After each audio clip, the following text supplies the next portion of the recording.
I'm Dr. Joel Wallach, and today we're going to talk about cholesterol. Everybody knows the cholesterol. Everybody knows the cholesterol myth, and it is a myth. It's kind of interesting that the Eskimos above the Arctic Circle have a legendary diet that's 98% red meat and blubber. They eat nothing but whale meat and whale blubber, walrus meat, walrus blubber, seal meat, seal blubber, bear meat, bear fat. They don't eat any organically grown broccoli or carrot juice. Their blood cholesterol ranges from 250 to 350, and they're legendary for not getting cardiovascular disease until they come down to the lower 48 and eat like us. And as we teach them how to eat like us, suddenly they get all the cardiovascular disease that we have. Now, when you look at another view of the cholesterol myth, one of the things I have a lot of experience at is doing autopsies. I'm a pathologist as well as a veterinarian and a physician. And I've done as many as 17,500 autopsies in over 454 species of animals and 3,000 human beings for comparison. And what I learned was that every animal and every human being that dies of natural causes dies of a nutritional deficiency disease. And this brings us to the cholesterol connection. You would think that if cholesterol and saturated fat and animal fat was the cause of plugged arteries, arteriosclerosis, atherosclerosis, that it would be the bobcats and the foxes and the wolves and the lions and tigers and bears that would have the plugged arteries, because they're the meat eaters. Those are the ones that eat red meat and fat. But on the other hand, the actual animal that gets the high rate of atherosclerosis and arteriosclerosis are pheasants and sheep and goats, the ones who eat nothing but grains and grasses and hay and so forth. And, of course, this leaves you with a quandary, because why would herbivores get arteriosclerosis and atherosclerosis and all the carnivores don't? Well, the reason is, of course, arteriosclerosis and atherosclerosis are not caused by elevated blood cholesterol and triglycerides. Let's look at cholesterol first. It's actually a steroid. It's the raw material that we make things in our bodies with. I believe that cholesterol is an essential nutrient, just like the omega-3 essential fatty acids and the omega-6s and vitamins and minerals, amino acids, that cholesterol is in fact an essential nutrient. And I believe in the next few weeks or years, certainly they're going to declare officially, quietly, that cholesterol is an essential nutrient. We can't make enough to fulfill our needs. We must consume it either as meat or eggs or dairy products or chicken skin. We have to take in some cholesterol someplace. If you look at male hormones, testosterone, female hormones, estrogen and progesterone, if you look at adrenal hormones, these are made up of cholesterol. It's a basic raw material that all our hormones, well, I can't say all our hormones, but it's a basic raw material that our steroid-type hormones are made from. Cholesterol, even vitamin D. The chemical name for vitamin D is 7-hydroxycholesterol. All right, cholesterol is not bad. Now I want to take you to house painting. I know this sounds weird, but I'm going to take you to house painting, because when you paint a house, the entire house is made from the same batch of paint. Either you have 10 1-gallon cans of paint, it's all the same batch number, or you have two 5-gallon cans of paint, which are all the same batch number. You paint the entire house, and it's a 5-year paint, but after 2 years, the southwest corner of the house powders, blisters, and flakes, where the rest of the house paint lasts for the 5 years. Why is that? Well, it's because the intensity of the ultraviolet light in the afternoon sun is much greater than it is in the morning sun. Everybody knows that. You want to go out in the morning sun. You don't want to go out in the afternoon sun. Well, the same thing is true of cholesterol. When you're looking at LDL, the low-density lipoproteins, which is the bad cholesterol, and the HDL, the high-density lipoproteins, the good cholesterol, the only difference is the LDLs have been damaged by free radicals, trans fatty acids, heterocyclic amines. That's the only difference. In actuality, low-density lipoproteins and high-density lipoproteins are the same. It's just the LDLs have been damaged by free radicals. Eating French fries, eating fried foods of any kind, fried chicken, fried fish, chicken fried steaks, eating fried okra, croutons, anything that's fried, you're going to find that it damages the good cholesterol and converts it into the bad cholesterol. Otherwise, cholesterol is cholesterol is cholesterol. And so cholesterol in of itself is not bad. It's an essential nutrient. and it's the fact that we allow it to get damaged. So we have to do several things. Number one, we have to continue taking in cholesterol to meet our needs, but secondly, we have to make sure that we have the antioxidants, which are extremely important. I believe that antioxidants are the fifth group of essential nutrients behind vitamins, minerals, amino acids, fatty acids, and the antioxidants. We cannot make them. They're required for life. If you don't have enough of them, you get these horrible collections of degenerative and disabling diseases, many of which are life-threatening. So they fit the definition of an essential nutrient. There's over, 25 diseases. There's over 25 diseases that I know of that have been created in the last 50 years because physicians in industrialized nations, primarily in America, these physicians have not only encouraged but instructed and demanded that their patients give up cholesterol, restrict cholesterol, lower their blood cholesterols, get it out of their diet, don't even walk in the same room with it. And as a result, there's been 25 new diseases, everything from seizure disorders to dementias and so forth. And I'm just going to pick one of them. This disease was a disease that did not occur 40 years ago. Even by another name, this disease did not occur. And it only became recognized as a new disease in 1979. Today it's the number 4 killer of adults over the age of 65. In 1979 it was just discovered. It's primarily an American disease. It occurs rarely, if ever, in third world countries. It doesn't occur much in Europe. I'd say 75 to 80% of the cases of this disease occurs only in the United States. The rest of it occurs spread through Europe and maybe 1 or 2 percentage points in third world countries. This disease is called Alzheimer's disease. And the reason is 75% of our brain weight is a fatty insulation material called myelin, and myelin is almost 100% cholesterol. You can only make about 10% of your daily need. The other 90% must come from your food. If you're very, very good at giving up red meat, eggs, butter, and other dairy products, and chicken skin, you're going to be one of those people who are highly likely to get Alzheimer's disease. Remember, 40 years ago, Alzheimer's disease did not occur, even by another name. It only became recognized as a disease, a new disease, in 1979. And that's because by that time, people have been giving up cholesterol for about 25 years, and so as they passed over the years, it began to show up. Well, they're projecting now, the experts are projecting that between now and 2025, 14 million Americans are going to die of Alzheimer's disease. Well, 25 years ago, only about 250,000 died of it. 25 years before that, it was 0. It's not a genetic disease. There's been some great studies on cholesterol and Alzheimer's disease. We've actually eliminated Alzheimer's disease in animals some 60 years ago with proper supplementation of cholesterol, with proper supplementation of the omega-3 essential fatty acids and the right ratios of omega-3s and 6s. And also, we learned that by using actually high doses of antioxidants, that we could in fact prevent, significantly reduce the risk of Alzheimer's disease. And when you have it, you can actually get back function. Wonderful studies starting in 1992 at the University of California, San Diego, and the Salk Institute, famous for the Salk polio vaccine. They took a large group of people who had advanced Alzheimer's disease, gave them nothing but large doses of vitamin E, and within months they were able to function again. They were able to do things. They were able to dress themselves and show vast improvements in memory. Nobody wanted to believe that because everybody wanted to believe that Alzheimer's disease was a genetic disease. So they reworked the study and redid it, and it came out in April of 1997, University of California, San Diego. And they found out that they could reduce the need for nursing home care for Alzheimer's patients. They could delay it by 5 or 10 years. And would that be beneficial, both emotionally and financially, for a family to delay the need for a nursing home for an Alzheimer's patient by 5 or 10 years? They could still be functional during that time, recognize their family? Absolutely. Why don't doctors say this? Why don't doctors share this information?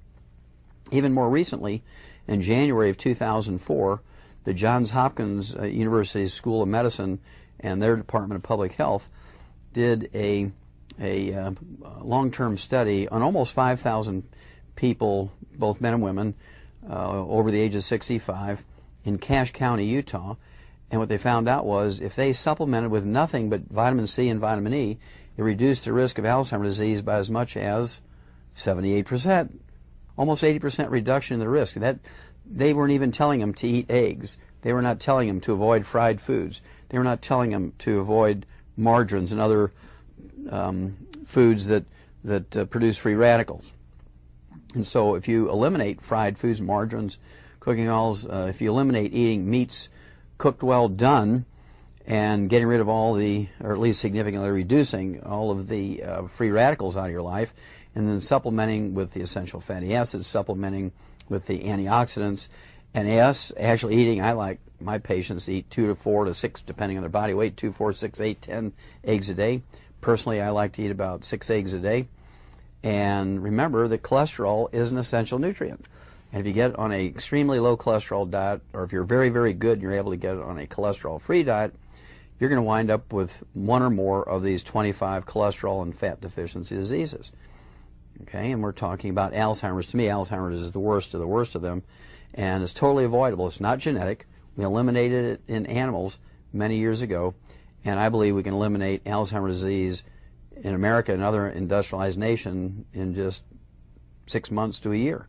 Very simply eliminated. And when you look at cholesterol in another way, cholesterol is absolutely required for fertility. Again, it's a major component of male sex hormone and female sex hormones. One of the reasons why people have trouble with impotence, for instance, is that they don't have enough cholesterol to make male sex hormones. And I get this complaint from women all the time. My husband's just not interested in chasing me around the kitchen anymore. And I say, well, do you have him on a low cholesterol? Oh, yeah. I follow his doctor's instructions perfectly. No butter, no eggs, no red meat, no chicken skin. And I mean, we have him on a high carbohydrate diet, no fat, absolutely no animal fats whatsoever. And he just doesn't seem interested. Well, you start giving him 4 eggs for breakfast. Don't fry them. Don't serve them sunny side up or over easy. You want to serve them either poached, and you can add some hot sauce to make them flavorful. You can actually make them soft scrambled in butter at low temperatures. You could, for instance, serve them soft-boiled or hard-boiled. And if you do that, you'll find that he's getting interested again. Things will begin to happen when you insert the cholesterol into the system. Now, one of the early warning signals that the cholesterol in your body is being damaged are liver spots and age spots. When you have 6 of them on the outside, you have millions of them on the inside. And of course, the eye is an extension of the brain. And when you have a damaged cholesterol reserve in your body, you're not taking in enough of the antioxidants and you're consuming too many free radicals, you start getting these liver spots and age spots in the skin, millions of them in your brain, millions of them in your eyes, heart muscle, lungs, kidneys, liver, bone marrow, every place that can be damaged by these free radicals or damaged cholesterol will, in fact, show these collections of age spots or liver spots. The actual chemical name of this material is called ceroid lipofucsin. And it's kind of this golden brown color. It's not a freckle. It's a golden brown as opposed to a freckle. It tends to be a different color, totally different look to it. And they indicate that you have damaged cholesterol in your body. You have an extremely high risk for Alzheimer's disease. You have an extremely high risk for macular degeneration, cataracts, cardiovascular disease. You have an extremely high risk for cancer because if you damage the cholesterol in your body with free radicals, you're at high risk for cardiovascular disease. And so it's the damaging of the not only the fats in your blood, but also the lining of your arteries, the coronary arteries, the arteries in your brain, with these free radicals and the free radical damaged cholesterol, which is the problem. That's how you get plugged arteries. That's how you get atherosclerosis. That's how you get arteriosclerosis. And it was kind of fun. Actually, way back in 1971, I actually published a huge scientific article in an international human pathology journal going back to 1971. And this is where I learned very clearly, doing the autopsies, that It was the animals that ate grain and grasses and hay that actually got arteriosclerosis. It wasn't the animals that ate red meat and fat. If you think about it, everybody has a relative who's lived to be 80 and 90. Many of them went on to live to be 100. And they'd cook 4 eggs for breakfast in lard or butter. They ate their chicken skin. They ate butter instead of margarine. They didn't have margarine in those days. And they did everything wrong. They smoked. They made alcohol or whiskey behind the barn. And from the time they were 16 years old, they were drunk every day for the rest of their life. And they got hit by a car at 102, crossing the street in the wrong place, jaywalking. Then when they did the autopsy on them, their arteries were still clear. Now, how can they eat all the bad stuff and smoke and drink and still have clean arteries, still be thinking sharp?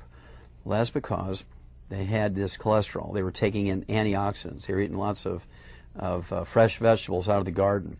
It was actually fertilized with wood ashes. They were fertilizing their garden with wood ashes, which are the minerals that are left over when you burn away the carbon in the wood. They were mixing wood ashes in their food as culinary ashes. They were cutting their salt with it. And as we switched over to other fuels, suddenly now we didn't have high-quality fruits and vegetables anymore. We didn't have minerals in these fruits and vegetables. And fruits and vegetables cannot make optimal amounts of antioxidants without mineral cofactors, because nothing in our bodies, nothing in the plant biochemistry or metabolic systems will work properly without mineral cofactors. So minerals are extremely important to reduce the risk and actually eliminate arteriosclerosis, atherosclerosis. And cholesterol, again, is the big myth. It's the boogeyman. It's been made into a boogeyman. And it's really sad when people take cholesterol-lowering drugs, the statin drugs, and they do that. They actually can get their cholesterol down to 104, 110, 120, and doctors are joyful. Well, you're going to be on this drug for the rest of your life. That's because they actually get either a kickback or some kind of funding as a research associate, if you will, for the pharmaceutical companies for prescribing these statin drugs to lower cholesterol, when in fact lowering cholesterol has little or nothing to do with the production of arteriosclerosis and atherosclerosis. You have to avoid the free radicals, and you have to actually consciously consume cholesterol. You can't damage it by frying it. You can poach it, roast it, bake it, stew it, but you can't damage it by frying it or cooking it in margarine. And then cholesterol is safe. And then you have to, again, supplement not only with all the known essential nutrients, you have to supplement with the phytonutrients known as antioxidants.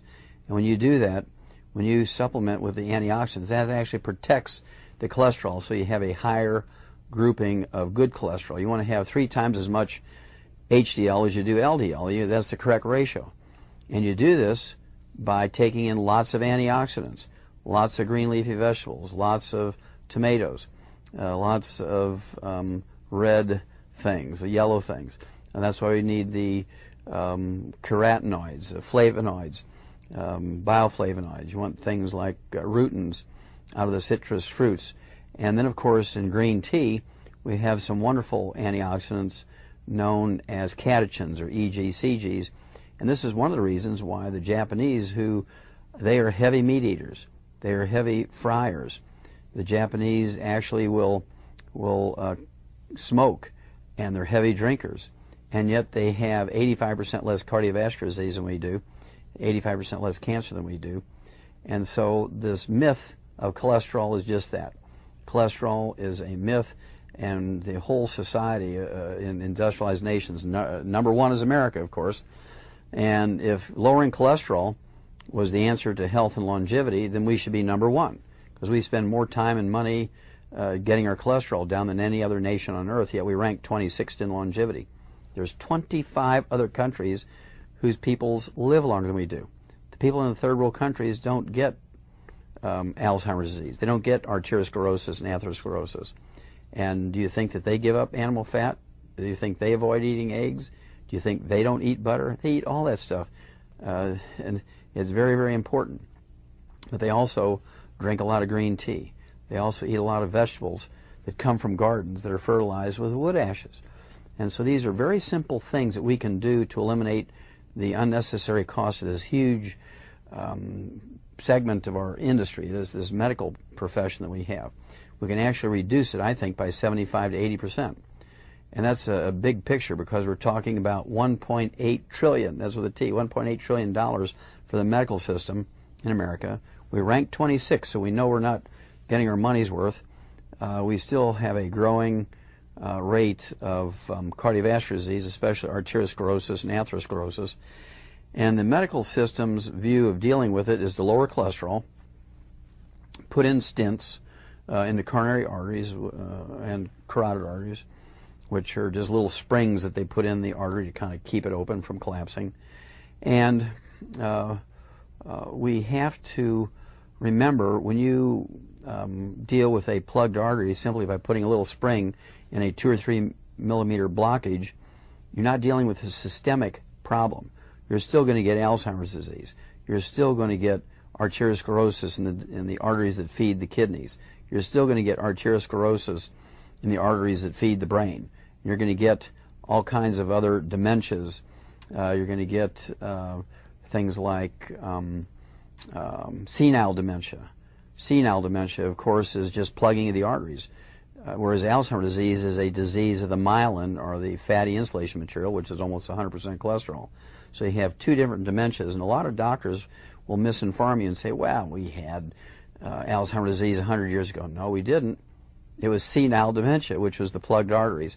And we have to appreciate that if you take in the antioxidants, you avoid damaging the cholesterol in your brain, you avoid damaging the cholesterol in your blood, and you avoid damaging the cholesterol in your diet.